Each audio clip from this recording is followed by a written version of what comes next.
The theory of joint enterprise was the normal procedure throughout Operation Overlord, yet friction was evident at the US lower levels, and many commentaries recalled differences with the British.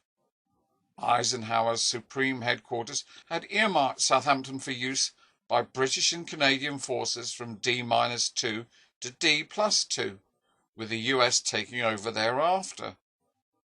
The confusion resulting from the 24-hour postponement of D-Day had an immediate impact on the port. The US troops continued to mass at the entrances to the Southampton area, but the marshalling areas were occupied by the British and there was no room for the approaching US forces. This congestion was relieved only when the British assault troops were embarked towards Normandy. The staff then withdrew as scheduled and left the areas for the US occupancy, with the brunt of the responsibility for clearing up congestion falling upon the Americans.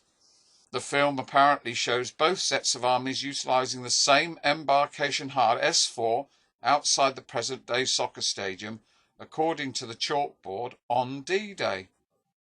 Since their procedure allowed the British to halt their movements while the US organisation was unable to do so, the D+2 loads of the British collided with the D+3 loads of the US forces. These incidents produced accusations that the British fatigued after processing their forces and just packed up and left, and that the British, controlling the allocation of vessels, reserved the best for their own usage and relegated the less sturdy craft to the Americans. However, it should be borne in mind that the British embarked their assault forces through Southampton, whilst the Americans utilised the port for their build-up forces.